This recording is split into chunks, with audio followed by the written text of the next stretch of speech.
자, 이준석 개혁신당 정강정책위원장, 또 이낙연 전 민주당 대표, 금태섭 새로운 선택 공동대표 등이 얼마 전 양양자 의원 출판 기념회에서 이제 모습을 드러냈습니다. 그래서 이 소수의 신당, 즉 F4가 4개에 이르는 이 작은 신당들이 하나의 그 합체로 만들어질지 조립이 될지 이게 지금 관심사입니다. 자, 먼저 김한규 의원님 어떻게 보세요? 저는 만들고 싶어 하시는 것 같아요. 다 만들고 싶어 하는데 아까 의원님께서 말씀하셨다시피 이준석 전 대표의 입장은 약간 뭐 선별해서 뜻을 같이 하겠다 이런 거 같단 말이죠. 네. 그리고 실제로 이분들이 지역구에서 당선될 가능성보다는 비례대표로 당선될 분들이 몇 분 계실 것 같은데 그 자리를 놓고 당 간에 어떻게 할당이 되느냐 이건 되게 미묘한 문제고 어떻게 보면 동력을 잃을 수도 있는 문제이기 때문에 서로 양보하기가 어려운 문제거든요. 그런데 저는 민주당 출신으로 좀 자존심 상하는 게 저희 당에서 나가신 분들은 좀 하고 싶어하는 의지가 보이는데 이준석 대표가 뭐 좀 보고 검토하고 이런 얘기를 하니까 야 저렇게 저런 상황에서 꼭 우리 당 출신이 국민의힘 출신이 만들려는 당에 가서 저렇게 정치를 하셔야 되나라는 좀 자존심이 좀 상하고요. 저는 이게 저희 당 지지자들도 마찬가지일 것 같아요.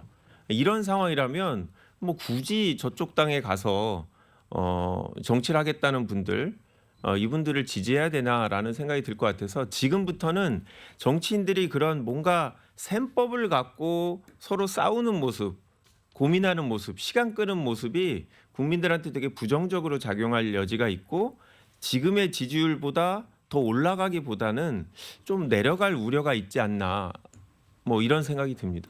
저도 같은 생각이에요. 사실은 이게 화합적으로 결합하기는 저는 불가능하다고 보고요. 가치 지향이 전혀 다르거든요. 그래서 이제 물리적으로 아까도 제가 얘기했듯이 병립형이 됐을 때 비례대표를 받을 수 있는 표의 퍼센트지하고요. 연동형이 됐을 때 받을 수 있는 퍼센트지가에 따라서 다르거든요. 그리고 병립형이 되면 한 7%가 넘어야지 사실 의석이 한 자리가 생기는데 연동형 같은 경우는 한 3% 조금 넘으면 되는 걸로 제가 알고 있습니다. 이런 점까지 고려해서 아마 그런 부분에 대한 연대가 이루어질 거라고 생각을 하고요. 그다음에 이제 아까 우리 대변인께서 자존심 상한다고 얘기하셨는데 그 부분은 어떻게 보냐면 다른 분들은 지금 사실 F4 중에서 이준석 전 대표를 제외한 다른 분들은 조금 그러니까 나이배가 좀 올라가 계시는 거고 여기는 지금 젊은 층을 대상으로 하고 있기 때문에 우리나라 지금 정치의 구조상으로 보면 청년 정치에 대한 구애를 해야 되는 그런 부분들이 있어서 그래서 그런 거라고 저는 생각하고 있습니다. 네. 이 정치는 일반적인 산수하고는 좀 다르다는 얘기가 있어요. 그러니까 네. 각계 신당이 뭐 1+1+1이 이제 3이 되는 게 이제 산수인데 이게 이제 100이 될 수도 있고 또 꽝이 돼서 0이 될 수도 있잖아요. 네. 아까 말씀하셨던 가치지향. 지금 뭐 외교, 안보, 노동 이거를 어떻게 또 그거를 하나로 모을지 진짜 이게 어려운 거 아니에요? 그러니까 선례가 있죠. 예. 2018년 지방선거 전에 국민의당하고 바른정당이 합쳐서서 바른미래당이 생겼습니다. 네.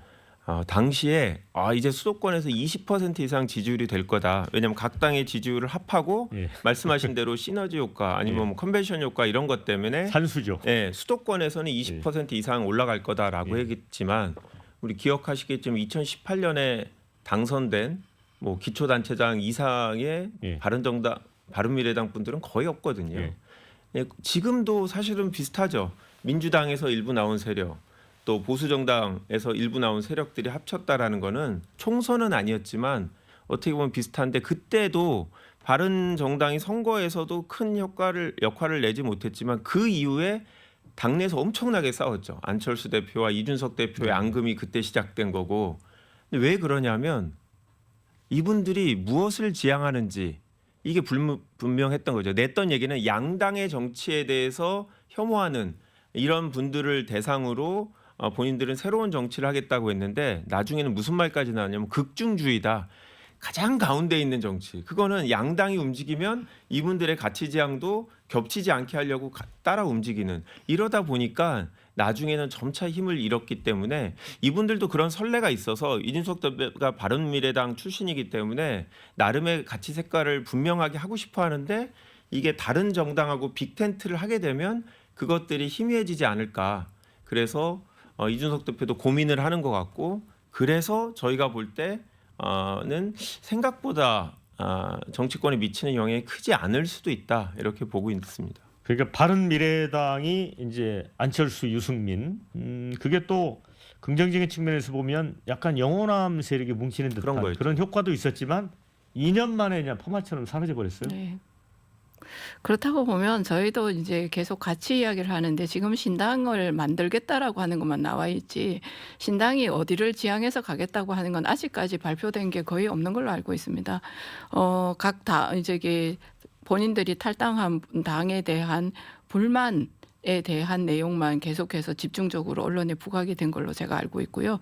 그러다가 보니까 이제 앞으로 우리가 이런 정치를 해 나가겠다고 하는 부분에 대해서 국민들에게 얼마나 어필할지가 굉장히 숙제로 남아 있고요. 그러다가 보면 저는 이게 신당도 지금 계속해서 언론에서 이 부분에 대한 내용을 주목하고 있지만 당의 정강 정책이나 이런 게 나오는 순간 사실 그 언론에서 그만큼 주목할까 하는 부분에 대한 의문도 있습니다. 그래서 아마 점점 갈수록 그 부분에 대한 주목도 이런 게 떨어질 거라고 본다면 크게 영향이 저도 없을 거라고 봅니다. 네.